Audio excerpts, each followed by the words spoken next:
Good morning, everyone. This side Shweta Shaw from Tax Connect. We welcome you all to the monthly updates on direct taxes. Further, I'd like to introduce our speakers, Mr. Vivek Jalan and Mr. Rishabh Jain. They both are partners at Tax Connect Advisory Services LLP. Mr. Vivek Jalan is a qualified chartered accountant, qualified LL.M, and qualified LL.B. He is the chairperson of Indirect Tax Core Group of CII and also chairperson of Fiscal Affairs Committee of Bengal Chamber of Commerce and Industry. He is a regular speaker at various professional forums on the key areas of direct and indirect taxes. Now, I'd introduce our another speaker, Mr. Rishabh Jain. Mr. Rishabh Jain is a qualified chartered accountant, qualified CFA. He is a regular speaker at various sessions in various Chamber of Commerce. Further, I request you all, if you have any queries, please write it in the chat box and all your queries will be answered at the time of question answer session. I'd request you to mute yourself and keep your video off during the deliberation. Now, I request Mr. Vivek Jalan to take the session forward. Over to you, Vivek, sir. Thanks, Shweta. Am I audible? Yes, Yes, sir. sir. Yes. Yeah. And the PPT is visible, no? Yeah. Okay. So thank you, Shweta, and thank you all the participants for such an overwhelming response. We are expecting a lot more participants as the session progresses, but we would like to start on time, and that is as our in the past we have done. So we would be starting and people would be joining as and when they come. So friends, after some time, we have this monthly direct tax update session from Tax Guru and Tax Connect. And henceforth, in the coming year, it would be a monthly affair.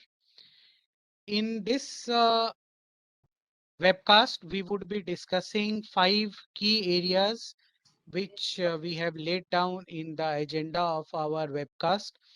However, going forward, every month we would cover almost all important areas, all developments in the direct taxes area. For indirect taxes, Tax Connect also has a separate monthly update webcast, which you can join. You would be intimated going forward. So thank you all for joining this session. And the most important thing in a webcast live one is that you can always ask your questions, and we try to answer all the questions. If we cannot, we take some time to answer, we will certainly get back post the webinar on mail. So keep typing all your questions in the chat box, and we would try to answer them at the end of the webcast. Friends, there are 5 topics today. One is the changes to the income tax returns for assessment year 22-23, which was notified on 1st of April. Next is the changes which are made in the Finance Act vis-a-vis the Finance Bill 2022. We would not discuss the entire Finance Act because most of it was covered during the budget webinars which we have had. We would cover only the changes of Finance Act 2022 vis-a-vis the Finance Bill, that is the budget 2022, only the changes therein.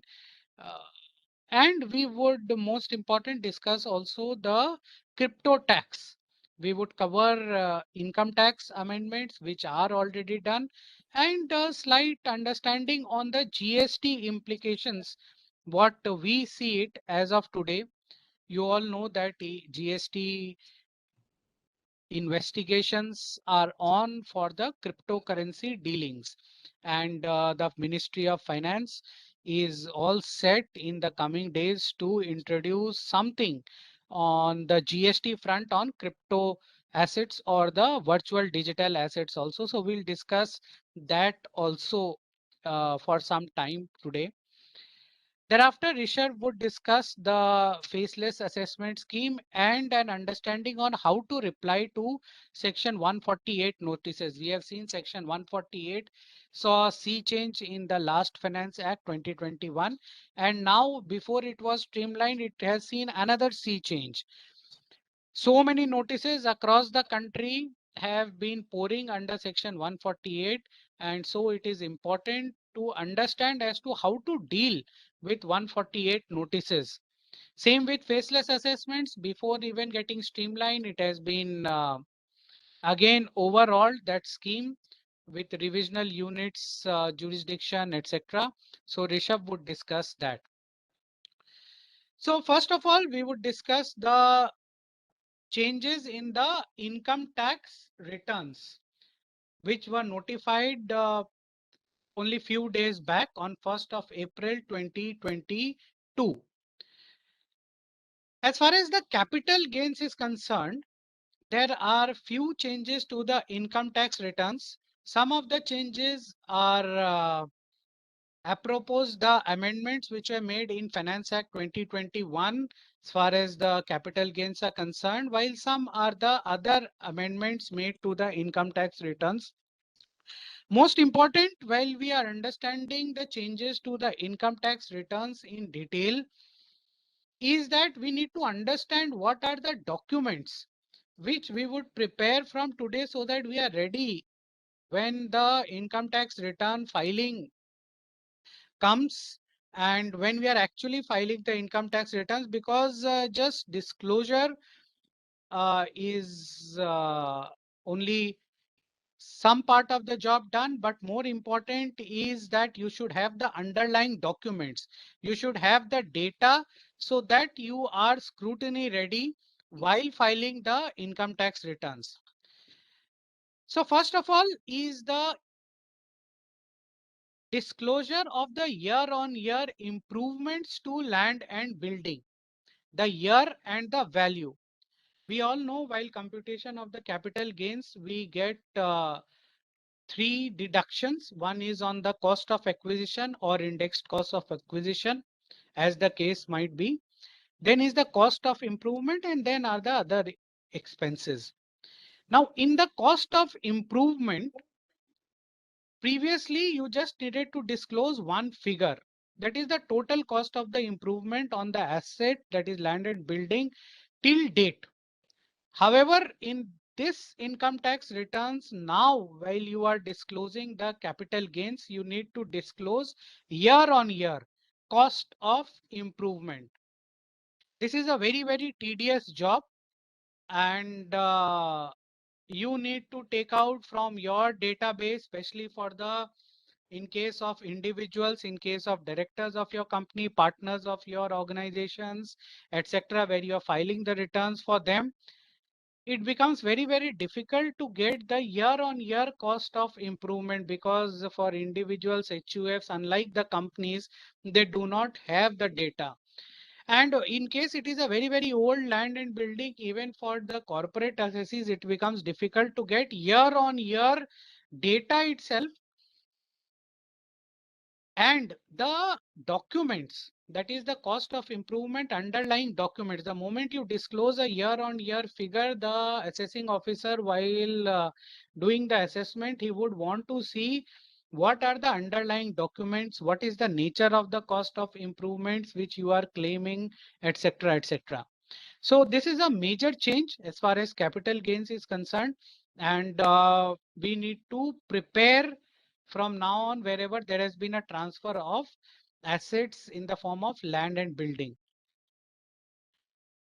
Again, ITR 2, 3, 5, and 6 in capital gains, there is a requirement now to disclose the date of purchase as well as the date of sale of land and building.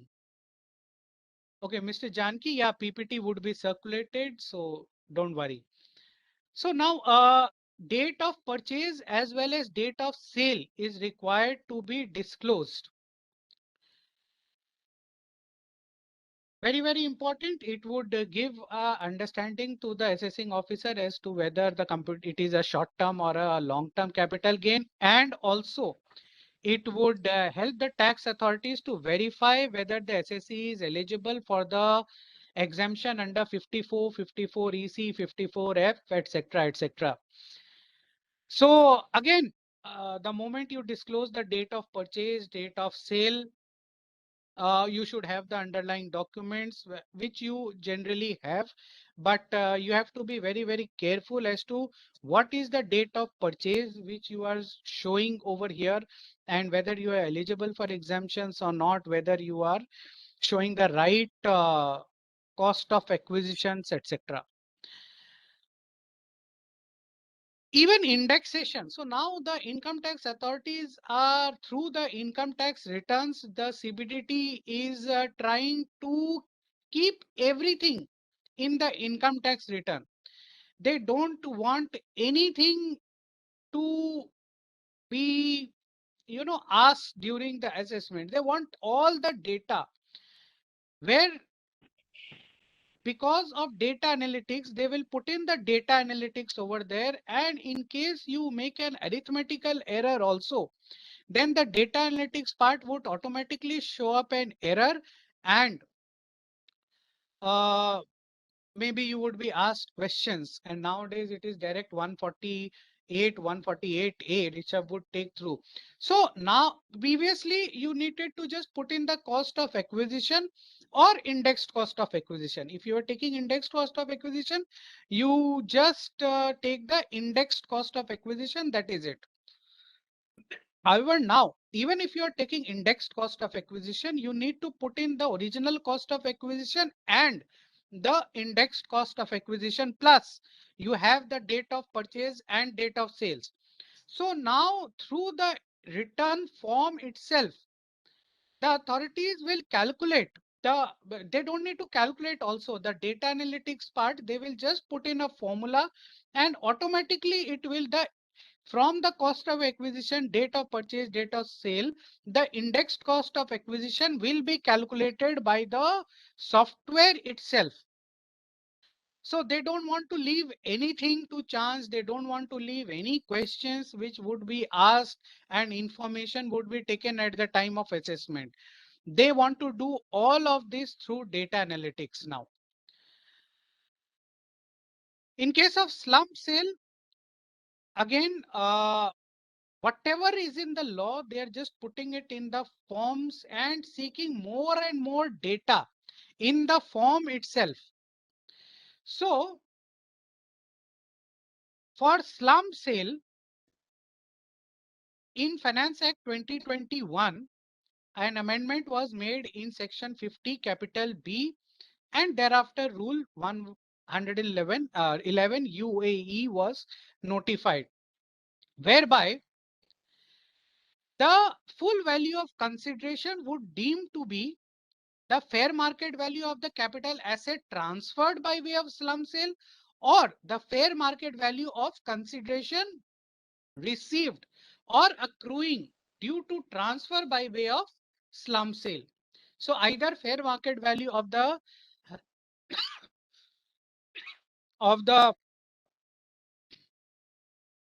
assets which have been transferred, or the fair market value of the consideration, sorry, received. Just a second, please.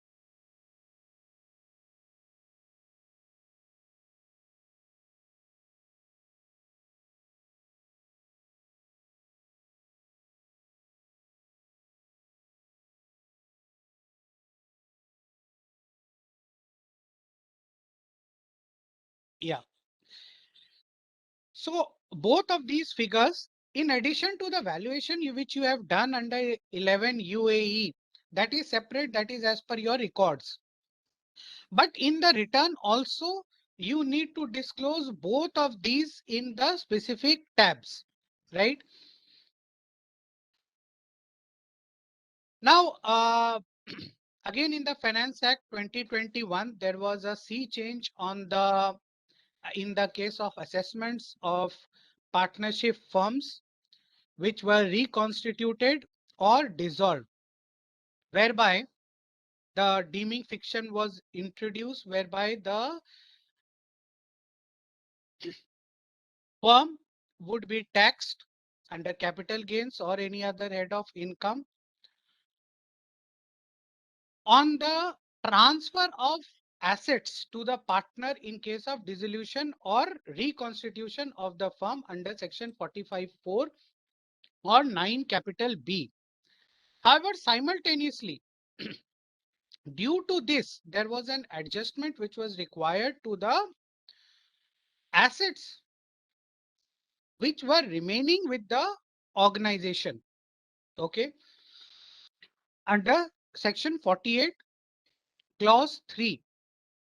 Now, this is a welcome change in the return, that adjustment to the assets, the WDV of the assets which is remaining with the organization under 48(3), that needs to be disclosed in the return itself, and therefore it would be tracked in the return itself, so that during the time of assessment of the partnership firms, that WDV would not be a question.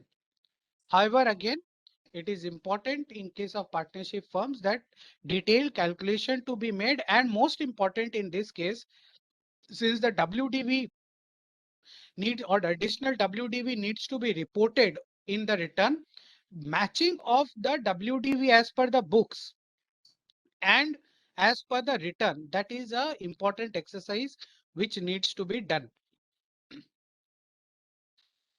Income from other sources, again a very important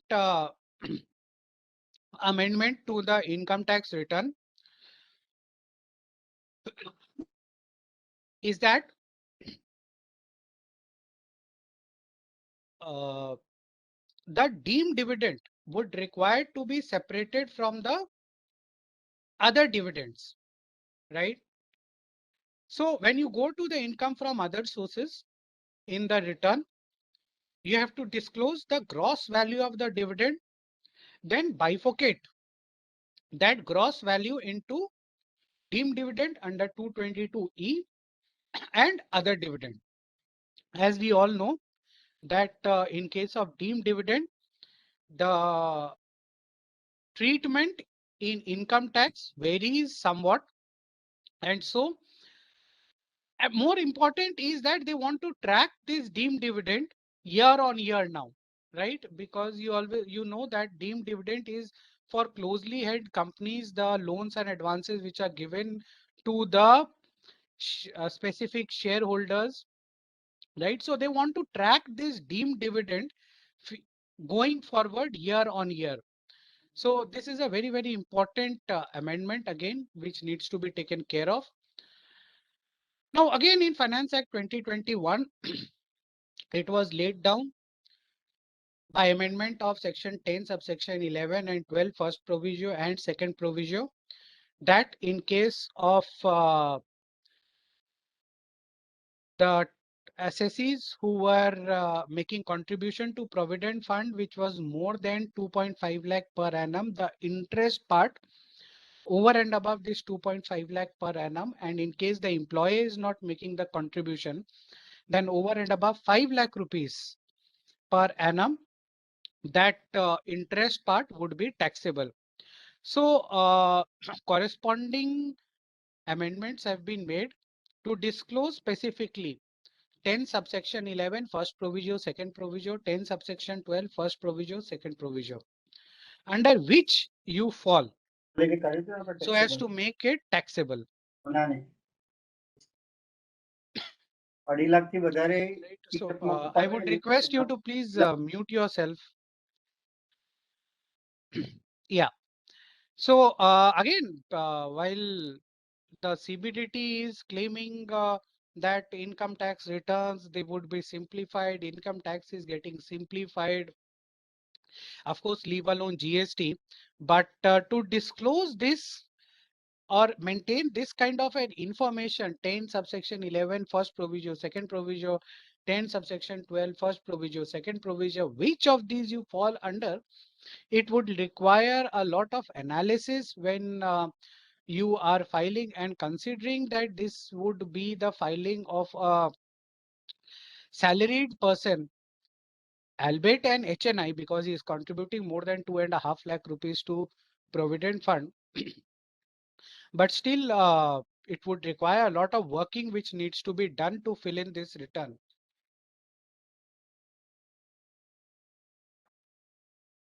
In the foreign taxation, international taxation area, in the schedule of foreign assets, now this is an important change for even for transfer pricing. There was always a confusion because the foreign assets were required to be disclosed with respect to the accounting year of the foreign country. So for example, you are holding the shares in a foreign company. Okay. Say you are holding the shares of Google or Apple. Now, if the accounting year of USA, where the foreign company is located, is say from July to June, right? Or if you're holding the shares of a Japanese company, and if the accounting year of that Japanese company is from July to June, right? So when you are filing the income tax return of assessment year 22-23, you had to take the foreign assets held by the SSE between July 2020 to June 2021, because June 2022 has not ever happened in the financial year or the relevant previous year. So in case you have purchased the share of say Apple, Alphabet on say September 2021, and because the accounting year of that company is July to June, therefore the shares which were held on 31st of March 2022, that would not be disclosed because the accounting year was July to June. Now they have amended this accounting year to calendar year. So if you are holding any shares or any foreign assets in the calendar year 2021, that is till 31st of December 2022, then you need to disclose it in the return for assessment year 2022. However, if say you purchase any foreign assets in say January 2022, then you need not disclose it in this return. It will come in the next return.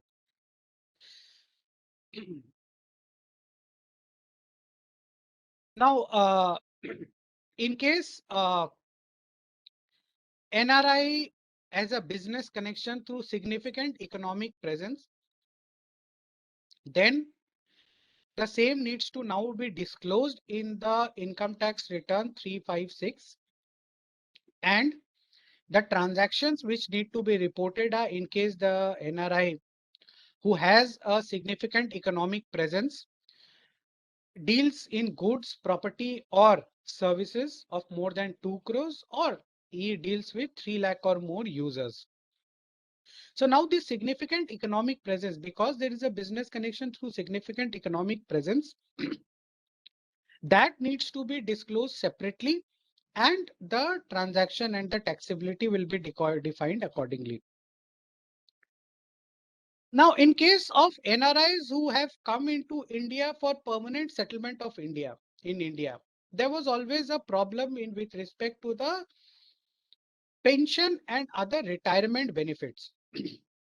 In case of foreign country where the retirement benefits were accruing, many a times the retirement benefits were taxed at the time of payment or the receipts. However, in India, they were taxed on accrual basis, and then therefore there was a mismatch. So in the last Finance Act 2021, Section 89 capital A was introduced, whereby this anomaly was sought to be done off with, and it was proposed that now there would be a matching and the credit of the tax paid in the foreign country would be available. However, how this credit would be available, how this matching was done, the modus operandi was not very clear. Even now it is not clear, but in the return, now there is a specific place whereby you can disclose that when under 89 capital A, you have received the money in the foreign country when it was taxed in the foreign country, and as per accrual basis, how it is taxed in India. Secondary adjustments made in transfer pricing, that now needs to be disclosed separately. And in case where any tax at the rate of 18% has been paid on secondary adjustment, they need to be disclosed separately.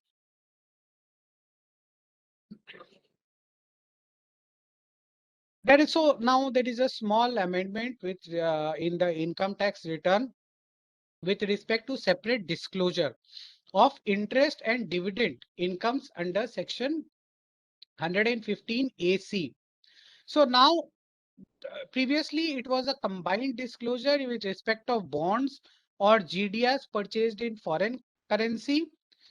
Now they need to be disclosed separately, bonds separately, and interest on bonds separately, and dividend on GDR separately. So this is just a procedural change. It is just a disclosure change, not a major change. Now, a major change which will impact all the SSEs more or less, right? And all, including non-residents, residents. Now, in the income tax returns, you have to tick the box with respect to your residential status. So it is not just that you disclose that you are a resident, ordinarily resident, or not ordinarily resident, or non-resident. You need to state under which clause do you fall to make you a resident and ordinary resident or not ordinarily resident, right? So, residential status determining is a tedious process. Now, for every assessment year, for every assessee, you need to determine his or her or its residential status, and you need to tick under which box is it uh, ordinarily resident or not ordinarily resident or a non-resident, right? So whether he is in India for more than 182 days and so he is a ordinarily resident, whether he is in India for 60 days in the last year, more than 365 days in the preceding 4 years, that is why he is an ordinarily resident or what. This is a very important change, right?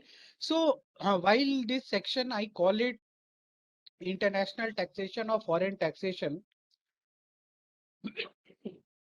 it is applicable on all the taxpayers, all the assessees who are filing their returns. They have to, for every year, determine under which clause they are falling, right? So very important before you file the income tax returns. Now for any assessee, you have to determine the specific clause, and if you are a non-resident, just like the earlier years, you need to state the jurisdiction of residence, TIN number in the foreign country, etc. Income from business profession, if you go for the new rates, 115 BAC for an individual, BAB, etc. for a domestic or manufacturing company, then now you have to disclose. There are tick boxes, whether you are opting in for the first time, whether you are continuing, whether you are opting out of the new scheme, getting back to the old scheme, etc. Right? So you need to choose from the tick boxes, specifically if you are going for a new scheme or if you're going back to the old scheme in case of a individual resident or salaried SSE. In case of business profession, you need to disclose if you have made an investment in an unincorporated entity. This is very, very important. In fact, for many of the taxpayers, we have seen that there is an investment in some entity, right? But which entity it is, that is not very clear from the balance sheet, right? Many a times the PAN number of that entity is not available. Now this, and you know the taxpayers, they go with the plea that okay, this is an unincorporated entity, this is a very old investment, etc. Now this will not do. You need, if it is an unincorporated entity also, you need to disclose specifically the name of the entity, type of the entity, PAN number, whether the entity is liable for audit, etc. Right? So a very, very important change which has come in the income tax return through a backdoor. It would not be visible very apparently, but this would have wide-reaching, far-reaching implications. In case of interest, which was disallowed under Section 43B for interest paid to or payable to deposit taking NBFCs, now you need to disclose how much interest was disallowed in the earlier years and how much is being allowed in the current year. Again, an important change for audit information, for in case of business, you need to get your books audited if your turnover is more than 1 crore. In case of profession, if it is more than 50 lakh. However, if your turnover is up till 10 crores and the cash transaction of purchase or sale is not more than 5%, then you would be exempted from tax audit. Now, in the income tax returns, you need to stick specifically if you are being audited or if you are not being audited, under which of the clauses do you fall. Specifically, if you are between a turnover between 1 crore to 10 crores or 50 lakh to 10 crores in case of profession, and you are not being audited, you need to tick the box that, okay, my cash value of the transactions is lot less than 5%. More importantly, you need to be careful that self checks, demand draft would come in the cash transactions. Therefore, while the government has said that this is ease of doing business, so that we don't want you to get tax audited if you have a turnover of less than 10 crores, but to calculate this 5% and to remove that self check and demand draft and include that in the cash transactions, this would take a doing, and you need to disclose this now. Very, very important. The moment you disclose, then you might, and if you are questioned on this, you need to give the data. So very important now to keep this data. In case of salaried employees, now this is a new schedule or new table which has been added. In fact, schedule which has been added on deferred ESOP. In case of ESOPs which are allotted, but are taxable on the happening of certain events, that is expiry of 48 months from the assessment year, or if you leave the company, or when if you sell the shares, etc. Now there is a detailed schedule for disclosing these ESOPs, right? And you need to state when were the ESOPs allotted, during the relevant year, why are you taxable or why are you not taxable. And these 48 months, they would be determined from the return itself. So if say even after 4 years, you do not offer this for taxation, you would get a notice automatically on the basis of data analytics. Yeah, so this we have discussed. In case you choose alternative scheme, you need to disclose. Now, friends, amendments made in Finance Act 2022 vis-a-vis the Finance Bill. I would I would discuss only those amendments which were made post Finance Bill 2022. Most important, 194 capital R, TDS on any benefit or perquisite which have been provided to persons in the course of business or profession.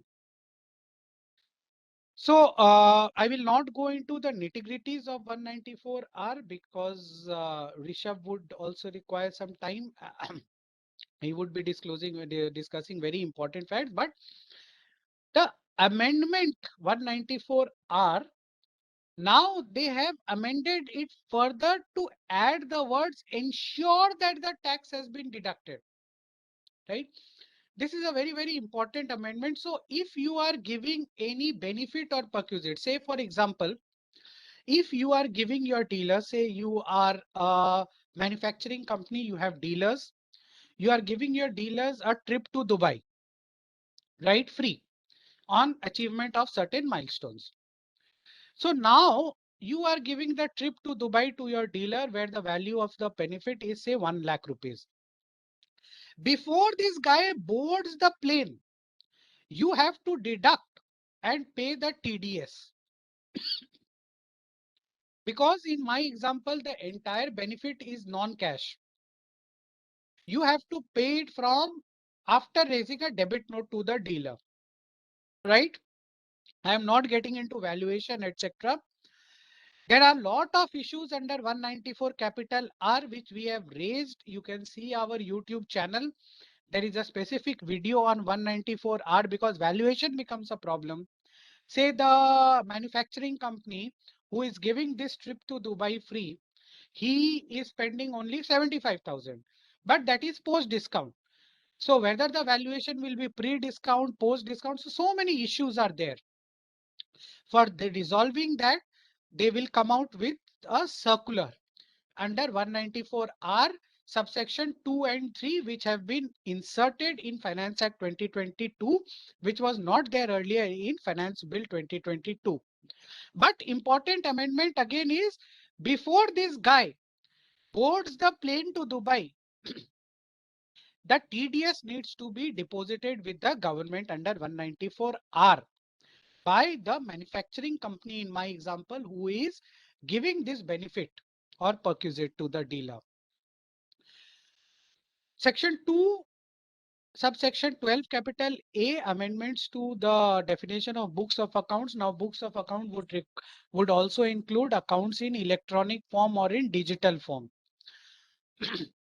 Well, many of the corporates ask me that scan copy of the invoices chalega. I have said even during the COVID times in 2020 that scan copy of the invoices, friends, will not do. Digital forms, if you see the Information Technology Act, it is very clear that invoices need to be signed with a digital signature, right? So you need to be very clear when you are talking about digital form.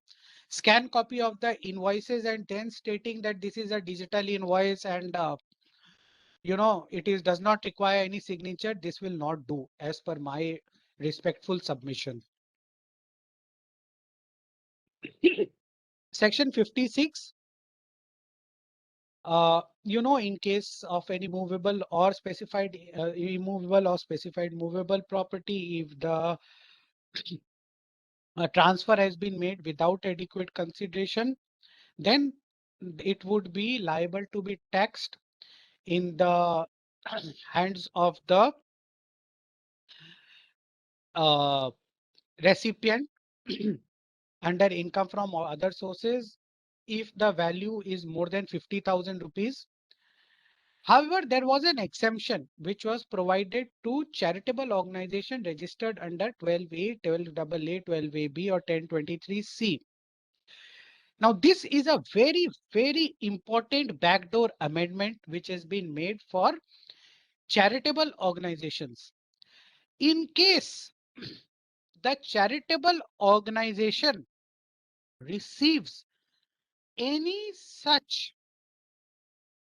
transfer from a person specified under 13 subsection 3, that is from its trustee, from its beneficial trustee, and all those founders, all of those persons which are specified in 13 subsection 3, then this exemption would not be available.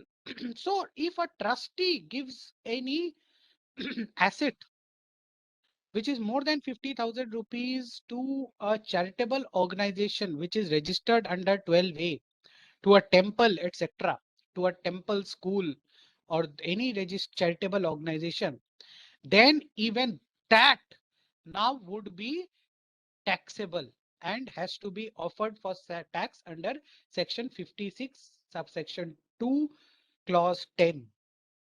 This is a very, very important amendment, friends. And for charitable organization, it needs to be taken care of in the coming years. Section 139 Capit 8A updated returns. There have been few amendments which have been made, wherein in case there is a survey, search, requisition of books of accounts, etc., previously an updated return could have been filed in case the survey, search, requisition was not made within 24 months of the year in which the updated return was being filed. Now they have removed this 24 months and made it any assessment year. So if you are subjected to search, survey, requisition in any assessment year, you would not be eligible to file an updated return under 139(8)(a). And also the return has to be a return of income. So if you have a loss in a specific assessment year, you are filing an updated return for that assessment year. Okay.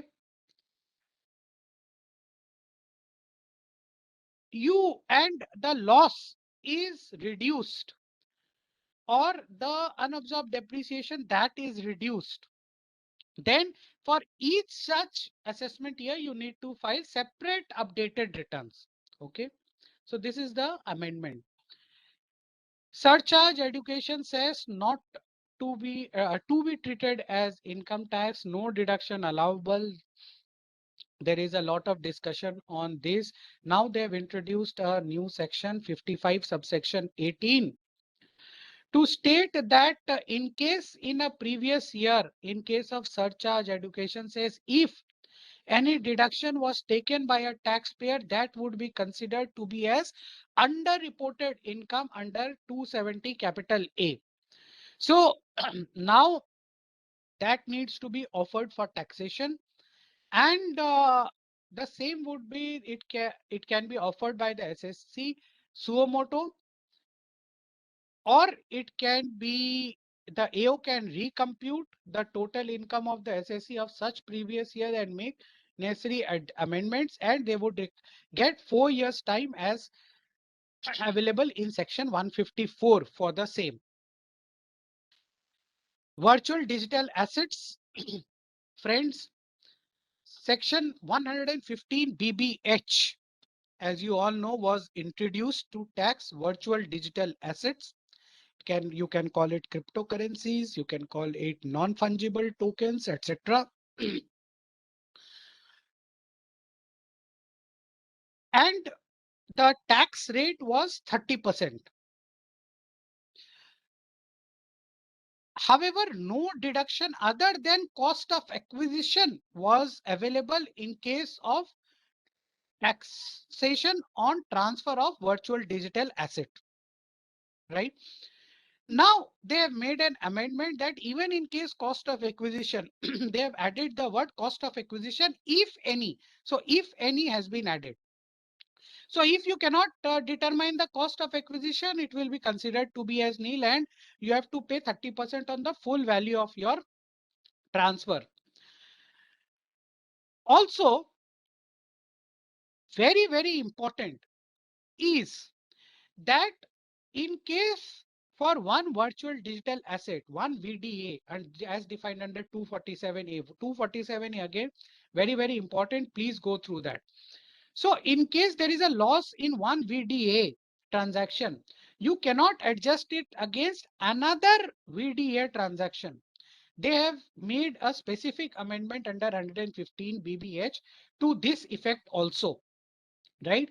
They have removed this word other under any other provisions of this act. Now it is no loss can be adjusted against the gains from virtual digital asset. Friends, this clubbed with the fact that even in case a virtual digital asset is transferred and so and for another virtual digital asset, whether in cash or in kind. So if you know non-fungible tokens, you can just click a picture of this webinar and you can put it on the respective website. That would become a non-fungible token. And they have specific ledgers where through the software, these non-fungible tokens can be traded and there are ledgers. Even the money does not come to your bank account. Even then, they need to be offered for taxation. Now, many of the, even the tax experts, they say, how would the government come to know if there is a private transaction between two parties? Well, it is not whether the government will come to know or not. It is what is the law of the country. So even if there is a VDA transfer between two private parties, even then the amount needs to be offered for taxation, even if the money does not received in the bank account. And if there is a loss in one transaction of VDA, it cannot be adjusted against another transaction of VDA. We do await a circular on this, but it is our understanding that this is the intention of this amendment, which is made in Finance Act 2022 as against Finance Bill 2022. And of course, a TDS requires to be deducted under 194S. There is an amendment that this is notwithstanding 194 also. If you fall under 194O and 194S also, even then 194S would prevail over 194O. Friends, GST on virtual digital assets. There are various takes on that, whether GST would be applicable or not. Our take is very, very clear on this, that going forward, it is very clear that the government would want transactions in VDA to be covered under GST. It would not be regarded as a service. Our understanding is it would be regarded as a goods. Now, because of this Tata Consultancy Services decision, under 252, it is a movable property. It has utility, this VDA. It is capable of being bought and sold, and it is capable of being remitted, transferred or delivered. And therefore, in our understanding, it would take the nature of goods. The question is whether it would be actionable claim or not. Well, if they want to make this as an actionable claim, they have to have a separate class of actionable claim, which would require an amendment to the CGST Act 2017. So, which would be only done in the parliament. So what we see, they would resist from putting this VDA in the category of actionable claim, but they have all within their rights, they can put it under goods under 252. So let us see how this conundrum of virtual digital assets shape as far as GST is concerned. So now I would hand over the baton to my co-speaker Rishabh, who would take care of the notices under 148 and faceless assessment scheme. Rishabh, over to you. I hope I'm audible. Yeah, you're audible. I'm just sharing my screen.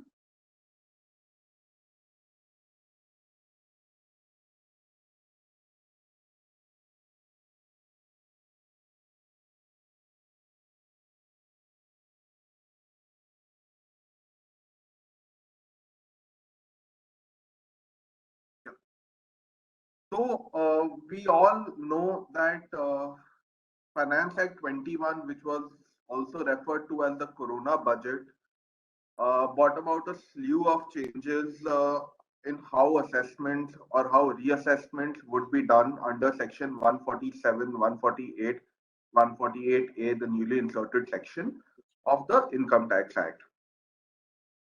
We were just getting used to the assessments being carried out in this manner. We had started receiving notices under 148A and culminating into a notice under 148 and then finally an order under 147, wherein the Finance Act 22 or the brought in a few more changes.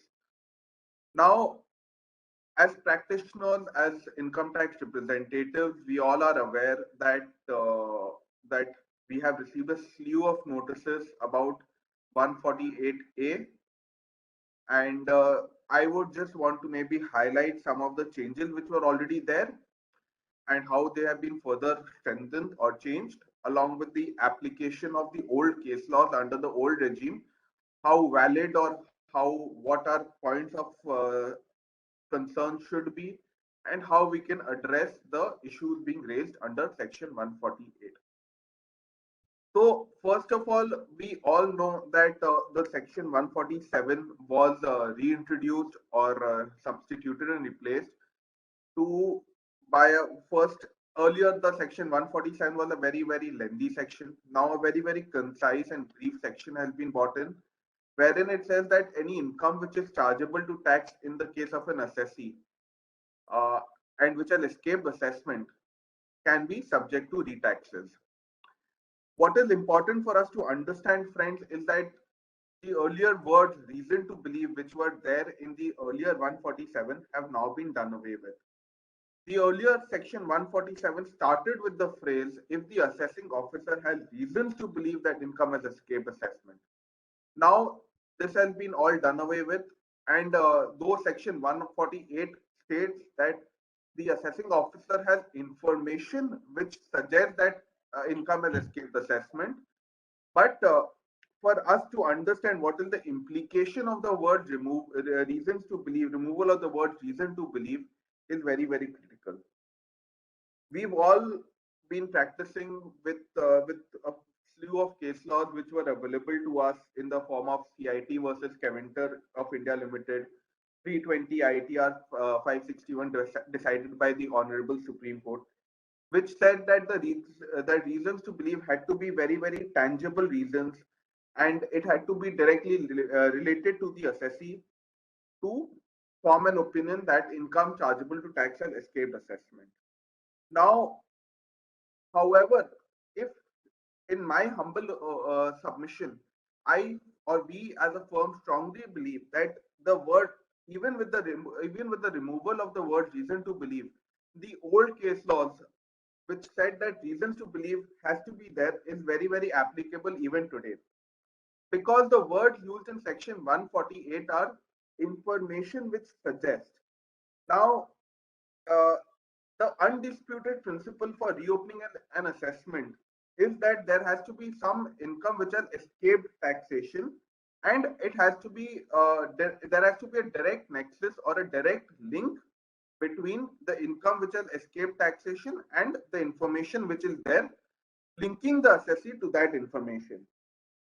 Going by that logic, the even with the removal of the word reason to believe, uh, an argument, a very, very strong argument can be made under Section 148 while arguing for an order under Section 147 that the old case laws or the premises of the old case laws, that is to say, in the case of CIT versus Caventer India, or in the case of CIT versus Chandball Rice Mill, which was again decided by the Calcutta High Court in ITR 203 ITR 168, that all these judgments still hold very, very important ground, and there has to be something very tangible, and the tangible evidence has to be culminated into information to apply the section of to apply section 148 of the Income Tax Act.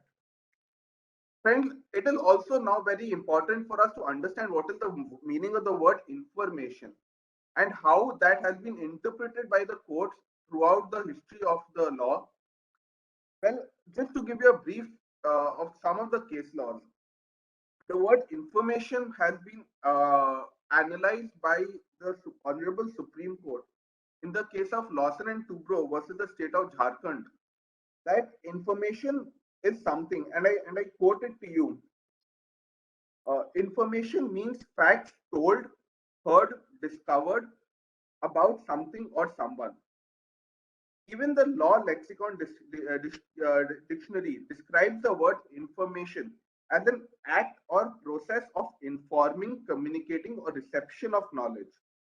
Now, this only further goes on to prove that information should be something tangible and should have been discovered during the course of assessment by either coming from a third party source or from the internal assessment record itself. It comprehends not only a variety of factors from external sources, but also some internal sources, such as when you are making an assessment. The same word information has been again analyzed by the Honorable Supreme Court in the case of CIT versus A. Raman and Co. in the year 1968 in 671 ITR 11, and again in the case of Maharaja Kumar Kamal Singh versus CIT, that is 35 ITR 1, again by the Honorable Supreme Court. So going by all these judgments and in a conjoint reading with the word information, which suggests as stated under section 148, it is very, very clear that those case laws which were there, which defined what the word information meant, is still very apparent. In fact, just to maybe ponder upon a fact that in the earlier laws, before its amendment in 1989 and prior to that in 1987, the Finance Act 1987, prior to 1987, in section 147, stated that it has to be in consequence of an information in his possession. The assessing officer can only make a reassessment if there is an information, if it is in consequence of information in his possession. The word reason to believe was also added in 1987 and 1989, which was again removed in White Finance Act 2021. So this only goes on to state that we are going back to the old ways, and the words information, reasons to believe, all still have a very, very valid judgments today, and the old judgments that we've all been referring while making our humble submissions to the department still hold very, very valid ground. Some other case laws wherein information has been defined and which can be of very, very vital importance to us is our Sagar Enterprises versus ACIT in 257 ITR 335 by the Gujarat High Court, PCIT versus RMG Polyvinyl Private Limited in 396 ITR 5 by the Delhi High Court, Sugamal Rajpal versus SP Chalalia in 1971 in 79 ITR 603 decided by the Honorable Supreme Court. So this again goes on to prove that what is important for us is that the word information has to be very, very tangible, and it is our and it has to be some information which directly links the assessee to the information.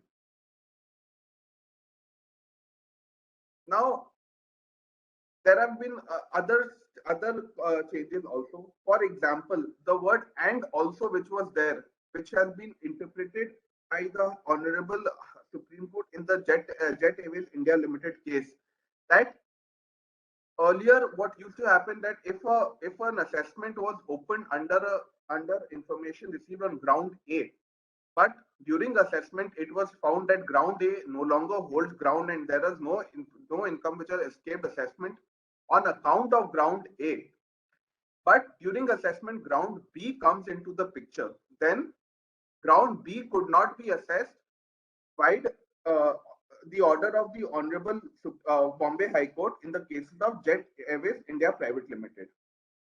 However, this has also been done away with now.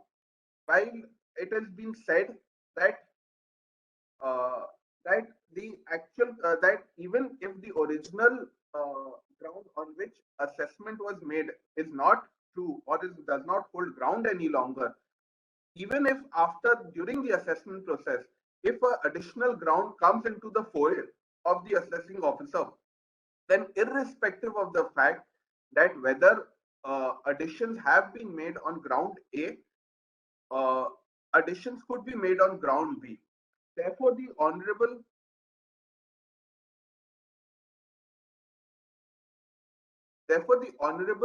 High Court decision of the Jet Airways cases has been overturned and it does not hold ground any longer. Now, the safeguard which was available to the assessee after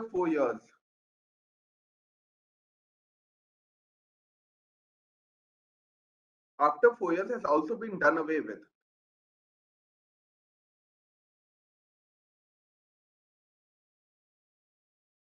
Um, can I request Mr. Vinod Kumar Singhania not to send me annotations as we cannot share that.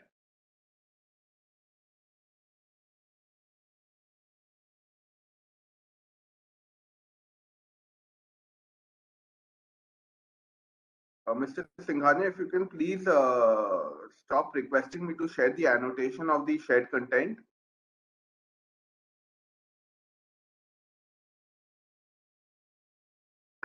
Right. So now, Mr. Singhania, can you please stop requesting me to share the annotation of the content?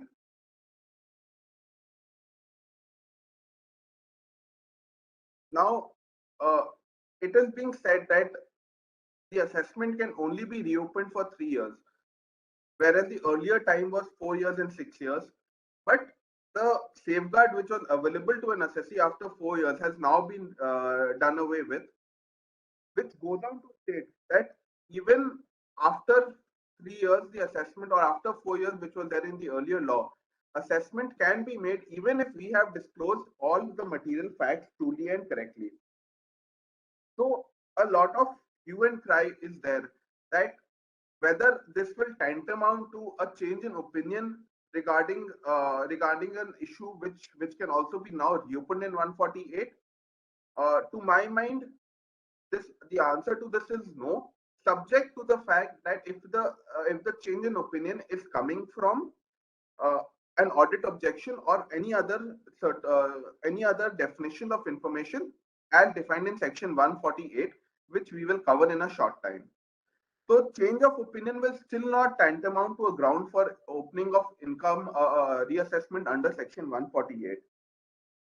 Uh, so the old case laws in case of again CIT versus Capita of India uh, or Capgemini India versus or in the case of Capgemini India still holds ground that change of opinion on the mere basis of change of opinion of the assessing officer, income escaping assessment or an reassessment under section 148 cannot be made.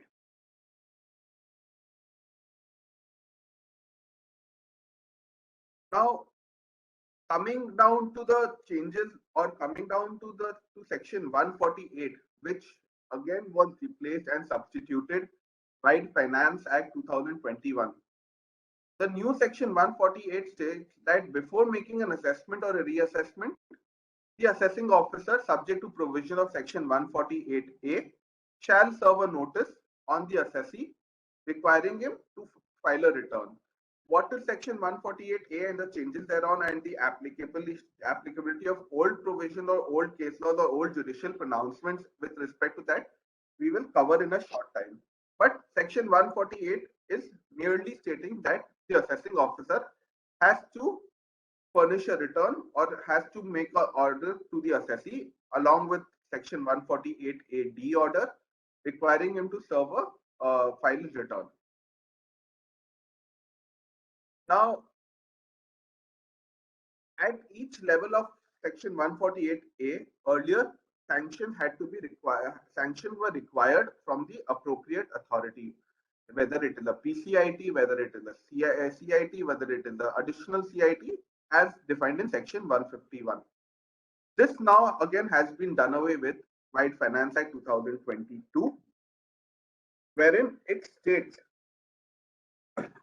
that prior sanction of the required authority is not required if sanction has been taken while obtaining an order under Section 148A(d).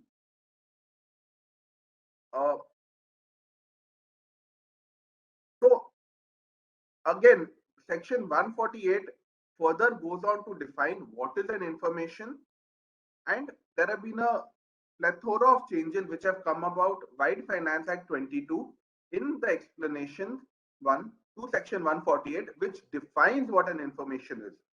Based on what the definition of an information is, a assessing officer can issue or a notice for assessment or reassessment.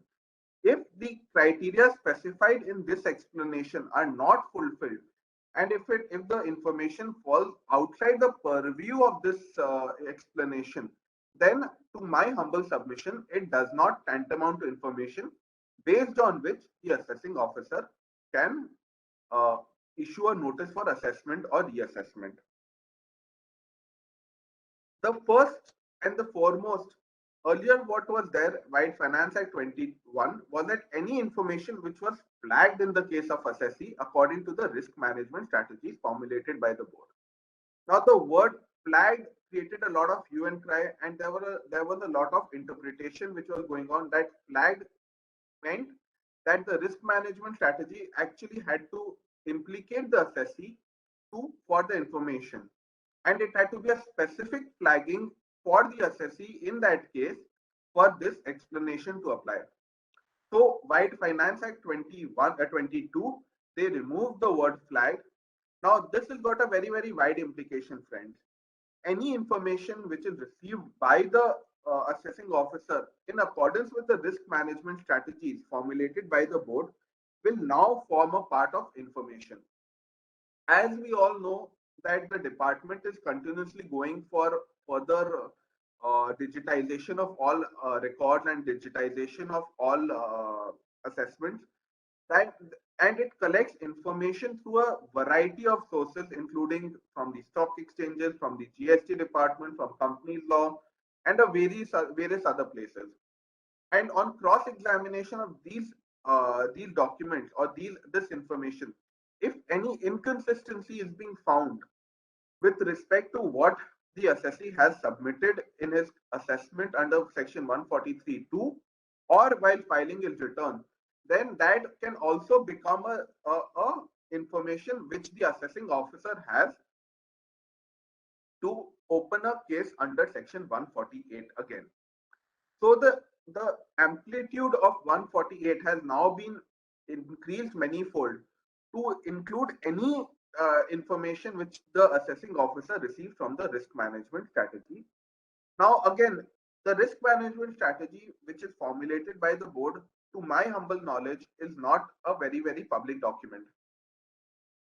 And most of the time the assessee does not know what is the risk management strategy formulated because it is not there on public domain. So if the risk management strategy is kept very wide, then there may be a situation that the assessing officer will start having infinite powers or very high power to issue a notice under Section 148 citing the information received from the risk management strategy.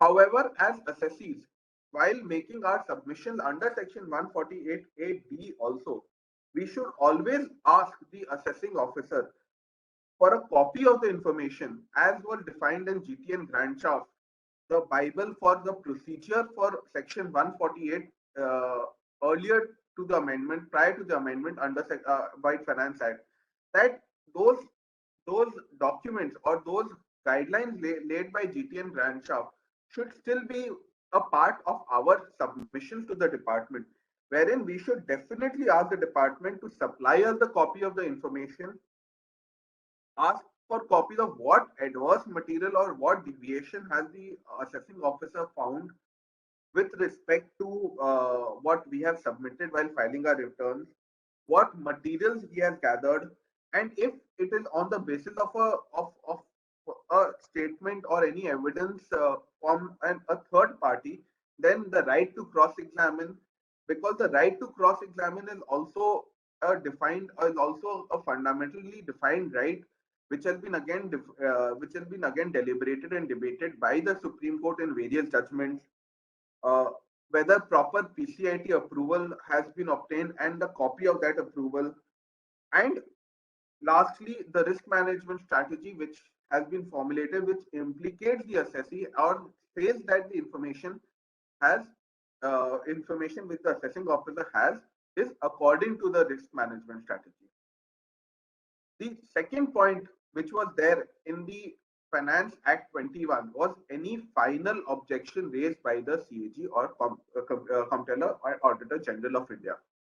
Now, this raised a lot of hue and cry, wherein it was said that any final objection was only being should only be subjected to internal audit objections in the case of SSE were not being covered in this. Also, if the objection of the CAG was on grounds of a technical interpretation of the law that went against the meaning of information, and that was tantamounting to a change of opinion, which was not allowed, as we have already discussed by various case laws.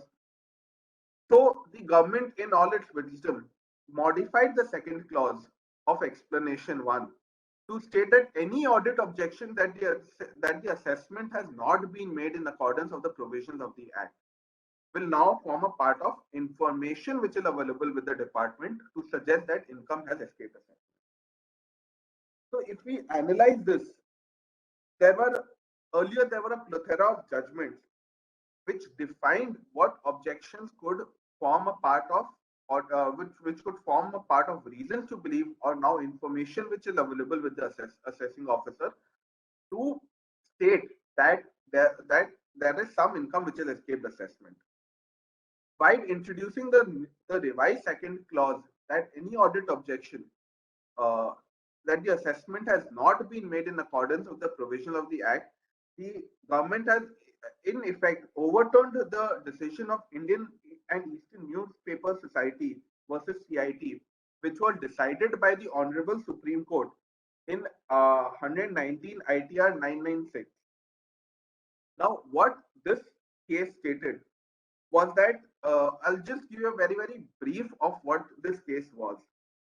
In Indian and Eastern Newspaper Society, what it said was that a house property was or a property was being rented out, and the income which was received was charged as business income. However, while the internal audit query stated that should not be a business income but should be an income from house property. Based on that, the assessing officer had reopened the assessment, which was finally decided by the Honorable Supreme Court that this is nothing but a change of opinion, or on the grounds of technical interpretation of the law, that the assessing officer had taken one view while making the assessment, while the audit party had taken the other view while finalizing or while reviewing the assessment. And because it was a change of opinion, this was outside the purview of section 148 and thus could not be opened. However, with this new introduction, that any audit objection that the assessment has not been done in accordance with the provisions of the Act, now there may be a case where change in opinion due to audit objection, which is in contrary to the view taken by the assessing officer, will also be reassessed under section 148. In the second case, which I would like to discuss, is income tax versus PVC BDs Private Limited, which was again decided by the Honorable Supreme Court in 237 ITR 13. What this case basically stated was that certain allowances were made or certain deductions were made claimed under Section 80G while making the assessment. However, while review, audit party found out that the deduction under 80G were not allowed since the donee was not registered under 80G. Since this was a point of fact, therefore the Honorable Supreme Court allowed the reopening of assessment under Section 148 because it was a fact which was which had been overlooked by the department or by the assessing officer and not a point of law. The third case in CIT versus Lucas TVS Limited, again decided by the Honorable Supreme Court, wide 249 ITR 306. A similar position was taken that certain disallowances or certain deductions which were claimed were related to previous year or earlier years. Now, since this fact was overlooked by the department, the Honorable Supreme Court allowed Section 148. The Honorable Supreme Court allowed deduction of reopening under Section 148, and the rationale which was given was that it is a fact which was overlooked, and therefore it is not a change of opinion but a new fact which has come into light. Therefore, we see that originally how the Supreme Court interpreted it was that if there is a change of opinion due to audit objection, that could not be reopened under Section 148. However, with the revised provision under Section 148, with the revised explanation, clause 2 to the explanation 1, our humble view is that now there may be a case where, due to a change of opinion due to audit objection, which is in contrary to the view taken by the AO, assessments can also be reassessed under Section 148. After this, three further clauses were added by White Finance Act 22, was that any information which is received by the treaty sharing agreement under Section 90 or 90A of the Income Tax Act or of the treaty sharing agreement will also form a part of information which is available with the assessing officer to suggest that income has escaped assessment. Any information collected while the faceless collection of information a scheme under Section 135, and any information which requires an action in consequence to an order of a court or a tribunal. So now the last point, friends, is again very, very important, as this has the effect that if any order of a court or a tribunal wherein it has taken a different view to a matter or to a matter, then also based on the difference of the different view which has been taken by the court or tribunal, it will be deemed that the assessing officer has information which for which reassessments can be made. Also, it is very, very important, and this, my friend, to my humble knowledge, is a very, very detrimental thing which the government has done.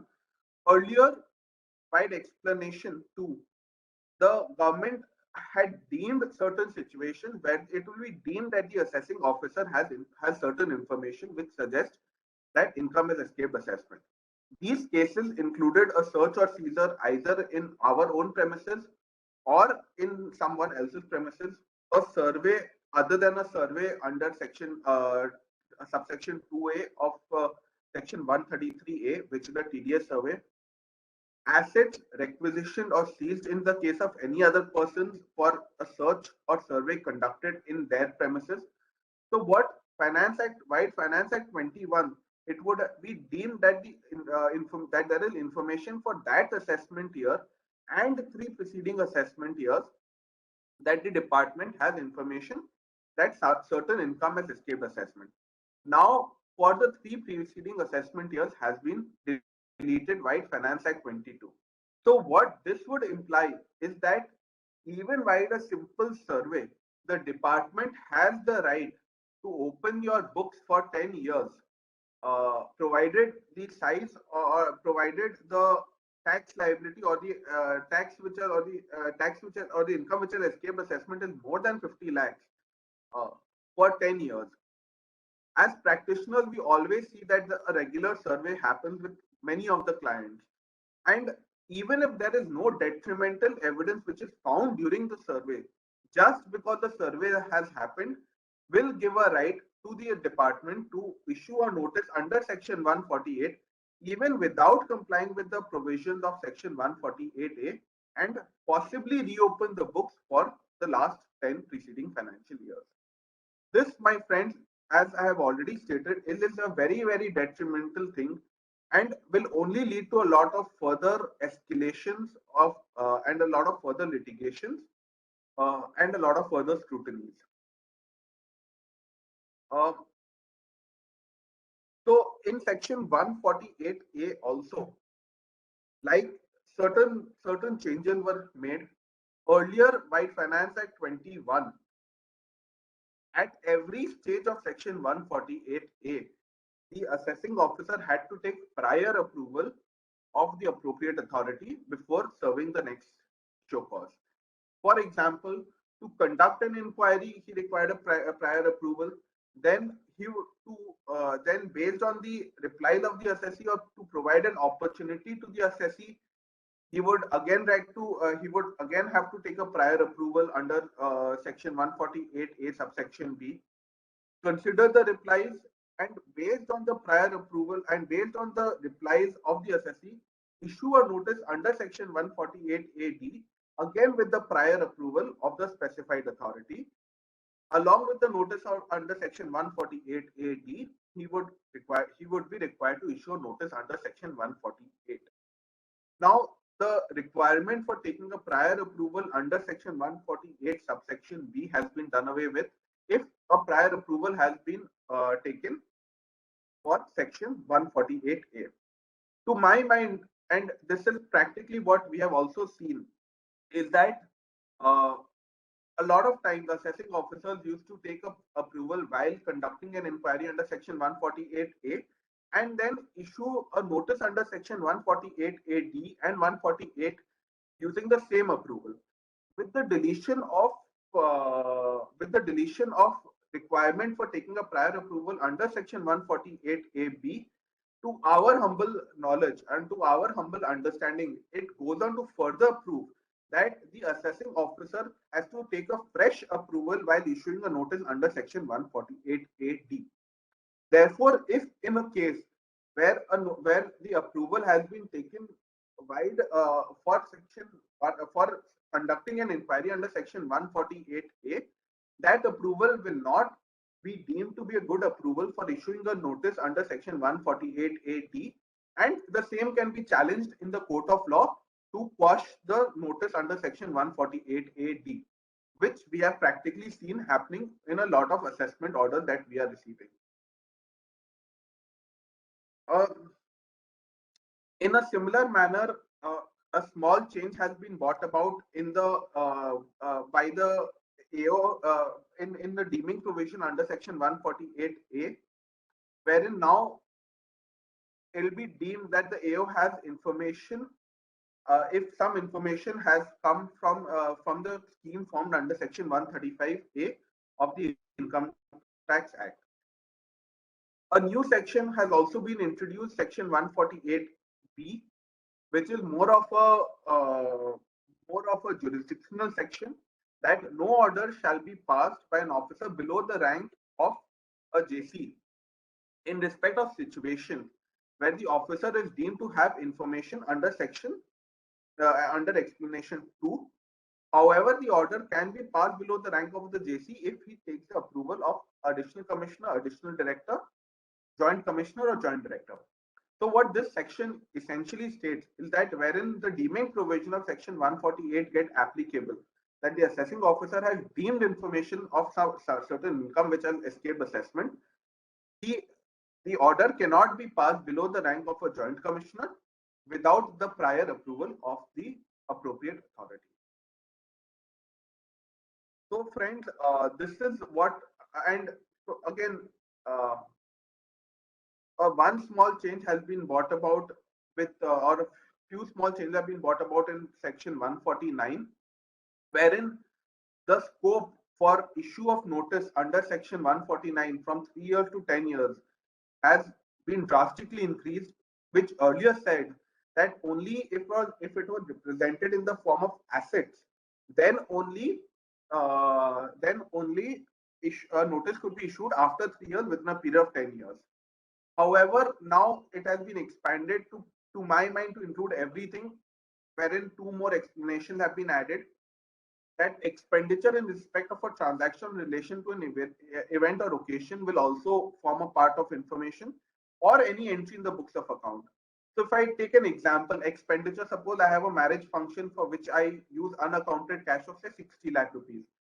Even though that is not represented in the form of assets in my book, but because it is an expenditure now, it will still be liable to be opened for a period of beyond 3 years.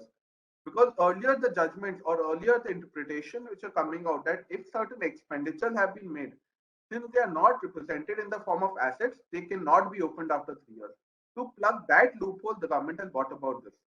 In a similar manner, an entry or entries in the books of account or any entry in the books of account which has the implication of more than 50 lakh rupees will again form a will again come to part that the assessment can be made up to 10 years.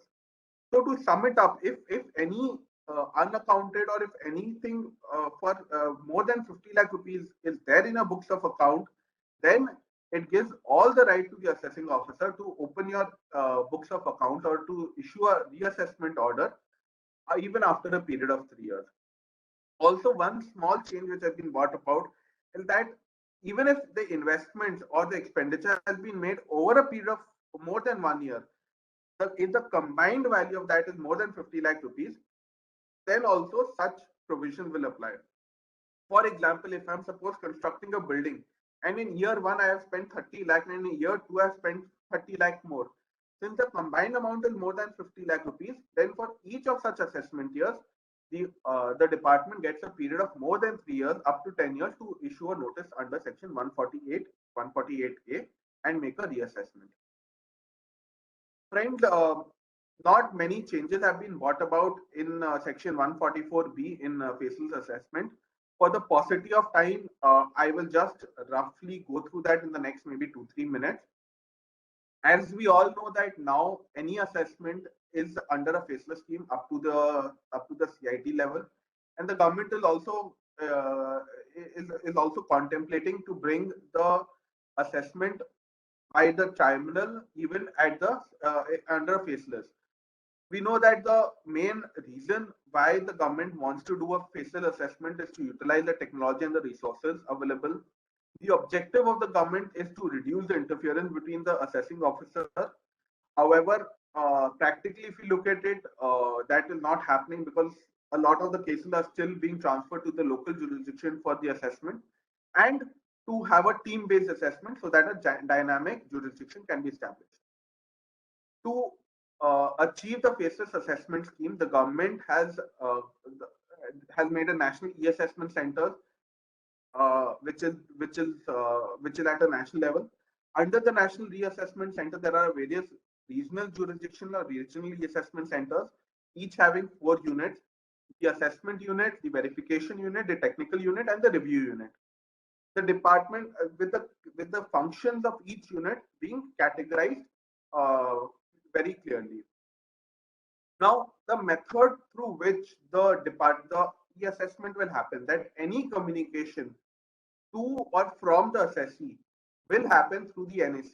So if I write something that will go to the NEC, and the NEC will make a request to any of the AUs to make an assessment.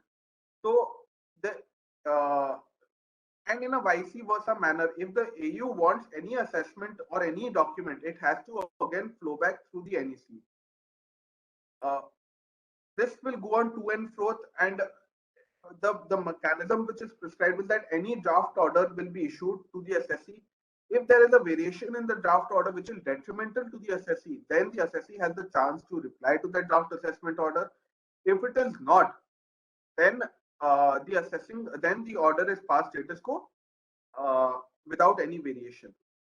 Now, what is important over here, friends, which I would want to highlight, is that sometimes we are seeing that the assessing officers are passing orders and not giving, are passing draft assessment orders and not giving enough time to the assessee to reply to it correctly and in a justified manner.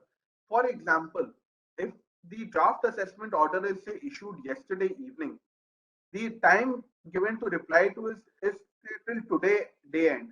And if the assessee is not replying it within a very, very unreasonable amount of time, even after that, the assessing officer is issuing the order under various sections. So, to my mind, this can again be challenged in the court of law that adequate opportunity of representing is not being given and it is an unjustified amount which is being sometimes given. So this should also be kept in mind while making while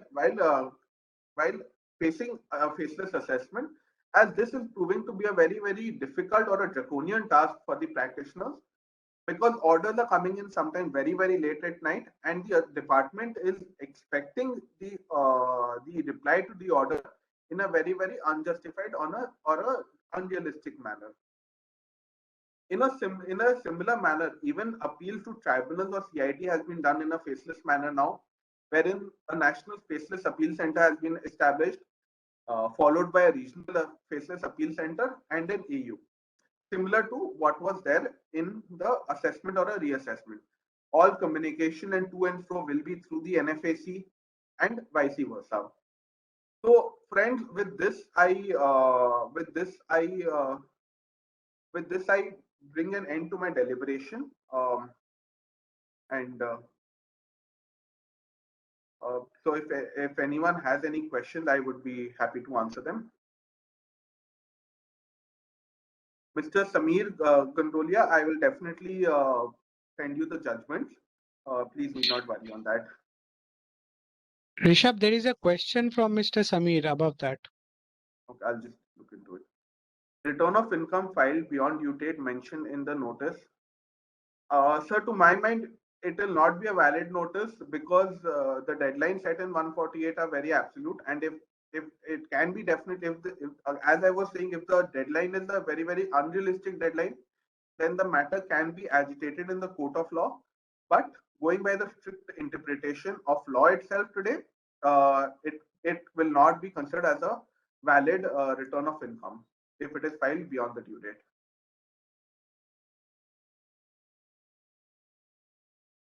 Yeah, but that can be, taken up.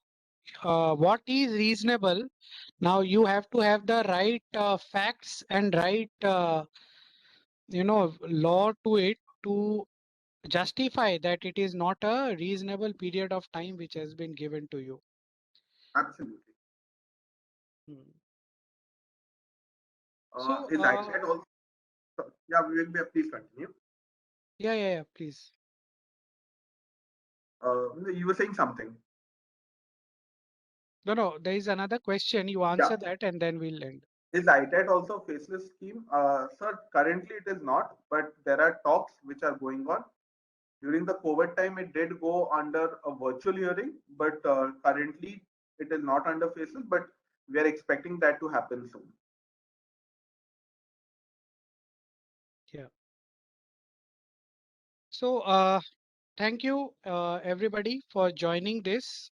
In May, we will again meet up and we'll again have another webinar on all the developments which have happened in April that would cover more topics on all the developments in April. Thank you for joining. Okay, Mr. Samruddhi Badak, could you please elaborate ESOP, which is to be introduced in Part B TTI?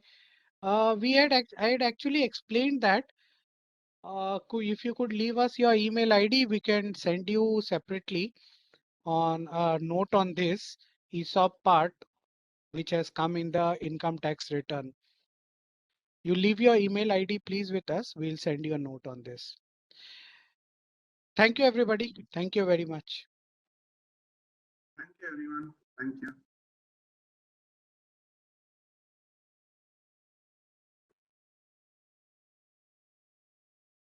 Thank you, Vivek sir. Thank you, Rishabh sir, for this wonderful deliberation. Thank you all for participating in this webinar. We'll share the PPT shortly. We conduct webinar every month. So we look forward to welcome you all again. Thank you.